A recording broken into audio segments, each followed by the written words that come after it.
കടക്കൽ കത്തിവെക്കുകയാണല്ലോ.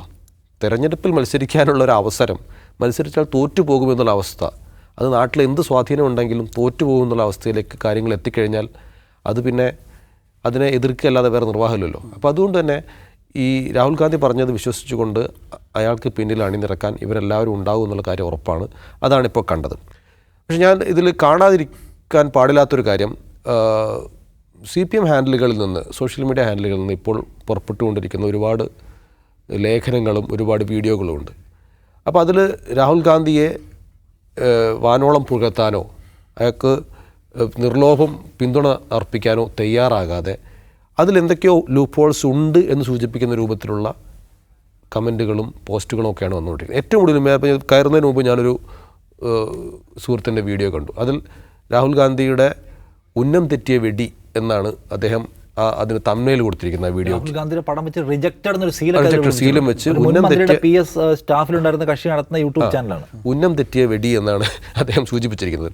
എന്തിനാണ് ഇത്ര വ്യഗ്രത? രാഹുൽ ഗാന്ധിയുടെ ആരോപണങ്ങളെ പോസ്റ്റ്മോർട്ടം ചെയ്യാനൊക്കെ അവസരമുണ്ട്, ഒരു തർക്കമില്ല. ഇന്ത്യ മുന്നണി ഒറ്റക്കെട്ടായി, CPM അടക്കമുള്ള ഒറ്റക്കെട്ടായി നിന്ന് ഒരു വിഷയത്തിൽ ഊന്നിക്കൊണ്ട് സമരം പ്രഖ്യാപിച്ച് തെരുവിലിറങ്ങിയ സമയത്ത് രാഹുൽ ഗാന്ധിയുടേത് ഉന്നം തെറ്റിയ വെടിയാണെന്ന് ജനങ്ങളെ ബോധ്യപ്പെടുത്താൻ വേണ്ടിയുള്ള വീഡിയോ പുറത്തിറക്കിയിരിക്കുന്നു. ഇതെന്താണ് ഇതിൻ്റെ ലക്ഷ്യം? കേരളത്തിലെ സങ്കുചിതമായ രാഷ്ട്രീയ കളികളാകാം കാരണം, മറ്റൊന്നും അതിൽ നമുക്ക് കാണാനില്ല. പക്ഷേ എങ്കിൽ തന്നെയും നിലവിലെ സാഹചര്യത്തിൽ നമ്മൾ ചെയ്യേണ്ടത് അതാണോ? രാഹുൽ ഗാന്ധി പറയുന്ന എല്ലാത്തിനെയും സപ്പോർട്ട് ചെയ്യണമെന്നോ അദ്ദേഹത്തിനെ വാനോളം പുകഴ്ത്തണമെന്നോ ഒന്നും ആരും പറയുന്നില്ലല്ലോ. ഈ വിഷയം മാത്രം എടുത്തുകൊണ്ട് നമ്മൾ അതിൽ നിൽക്കേണ്ടതല്ലേ? വിഷയത്തിൻ്റെ മെറിറ്റിൽ നിൽക്കേണ്ടതല്ലേ? ആ വിഷയത്തിന് മെറിറ്റ് നിൽക്കാതെ അതിനെ പൊളിക്കുക എന്നുള്ള ലക്ഷ്യത്തോടു കൂടി റിസർച്ച് നടത്തിക്കൊണ്ടിരിക്കുകയാണ്. ഈ റിസർച്ച് അവർ നടത്തിയിരുന്നെങ്കിൽ തൃശ്ശൂരിൽ അവർ പരാജയപ്പെടില്ലായിരുന്നു. തൃശ്ശൂരിൽ 9 വ്യാജ വോട്ട് ഉണ്ടാവില്ലായിരുന്നു.